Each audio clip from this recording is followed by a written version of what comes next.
বন্ধুরা নমস্কার। বিষয় সমস্যার গতি অবাধ। বন্ধুরা, কখন কিভাবে সমস্যা এসে আমাদের নাস্তানাবুদ করে দেয়, সেই অভিজ্ঞতা আমাদের প্রত্যেকের জীবনে আছে। প্রত্যেকের জীবনে। শ্রীমদ্ ভগবদ্ গীতায় একটি মন্ত্র আছে এরকম: দৈবী হেষা গুণময়ী মম মায়া দুরত্যয়া মামেব ইয়ে প্রপদ্যন্তে মায়া মেতান তরন্তিতে।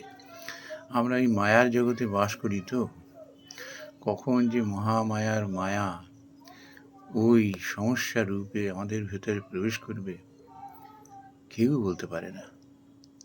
তিনি যদি কৃপা করে এই মায়ার বাঁধনটি ছিন্ন করে দেন, তবেই আমরা মায়া মুক্ত হতে পারি। তো বন্ধুরা, এ বিষয়ে একটি অভিজ্ঞতা শেয়ার করতেই এই ভিডিওটি করা। এই গতকাল আমি একটি জায়গা থেকে ফিরছিলাম, তো আমার সঙ্গে ওই টোটোতে বসেছিলেন এক মা তার বালক সন্তানটিকে নিয়ে। তো আমি ওর ইউনিফর্ম দেখে আমি ওকে জিজ্ঞাসা করলাম।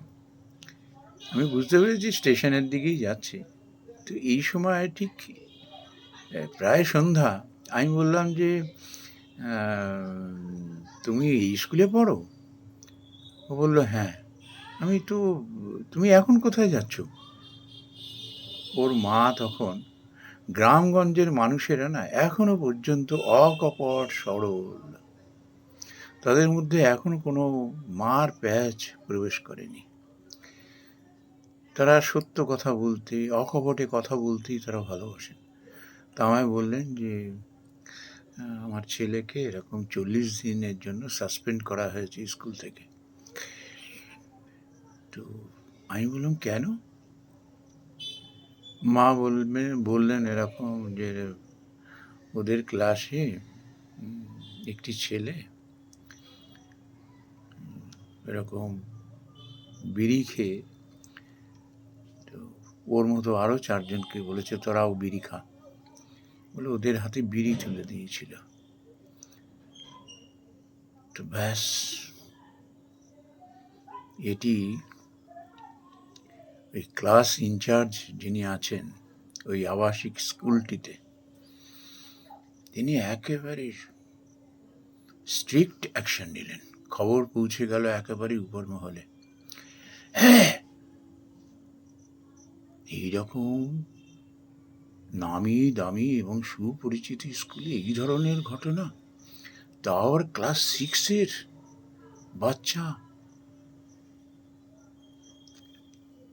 তো মা বললেন যে আমার ছেলে কিন্তু এরকম না, কেন যে এরকম ঘটনা ঘটে গেল সে আমি বাচ্চাটির চোখে মুখের দিকে, ক্লাস 6-এর বাচ্চা তো, আমি বাচ্চাটির চোখে মুখের দিকে তাকিয়ে বুঝতে পেরেছিলাম ওই ছেলেটির খপ্পরে পড়ে এই কাণ্ডটি করে বসেছে। আমি বললাম যে বাবা,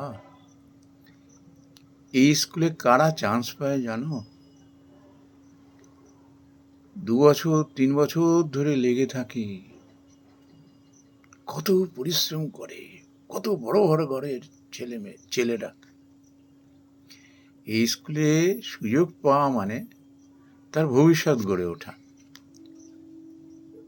এখানে তো কেবল শিক্ষাই দেওয়া হয় না, ফর্মাল এডুকেশন, এখানে মানুষ গড়ে দেওয়া হয়, মানুষ গড়ে দেওয়া হয়। তুমি কত ভালো ছেলে বলে এখানে তুমি সুযোগ পেয়েছ, আর তুমি এটি করে বসলে। আমি বুঝতে পেরেছি একেবারে ইনোসেন্ট এটি করে ফেলেছে। আমি বললাম বাবা, এই 40 দিন তুমি কি করে কাটাবে? এই 40 দিনের যে প্রায়শ্চিত্ত, এটি তোমায় চরম শিক্ষা দেবে, চরম শিক্ষা দেবে। ওর মা শুনছিলেন। আমি বললাম যে এটা নিয়ে আর পিছনে তাকিও না, যে ভুল করেছ তাকে শুধরে নাও, ঠাকুরের কাছে প্রার্থনা করো। কত ভালো ছেলেরা এখানে সুযোগ পায়, তুমি তো কত ভালো ছেলে বলে এখানে সুযোগ পেয়েছো, এটা ভুলে যেও না। তো মা বললেন এরম ভাবে টিসি দিয়ে দিতেন,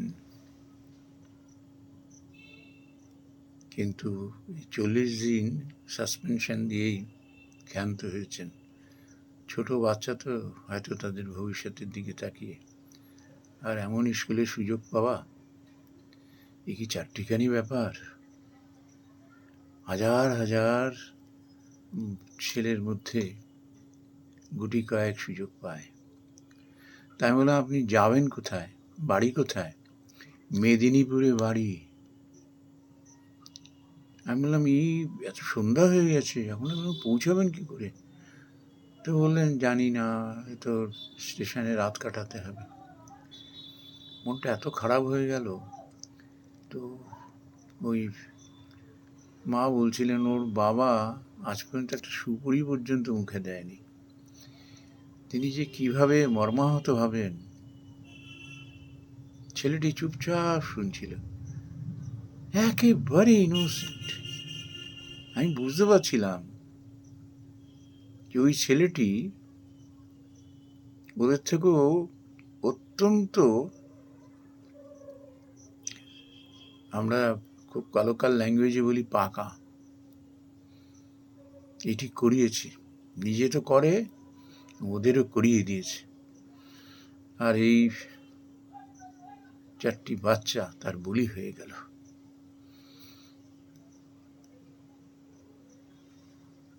কিন্তু কি হয়, মহামায়ার মায়া কখন যে কার মধ্যে। এ তো একেবারে ইনোসেন্ট বাচ্চা, এর পরিণাম কি হতে পারে এও তারা ভেবে দেখেনি। কি জানি, হয়তো এটি একটা ইন্ডিকেশন ছেলেটি যাতে জীবনে চরম শিক্ষা পায় এবং তার ভবিষ্যৎও যেন নিজেই নিজের হাতে গড়ে তুলতে পারে, নিজেই যেন নিজের ভাগ্য নির্মাতা হয়ে ওঠে। ভগবান হয়তো শুরুতেই তাকে এই শিক্ষাটা দিয়ে তার চলার পথটি একেবারে নিশ্চিত করে দিলেন। নমস্কার বন্ধুরা।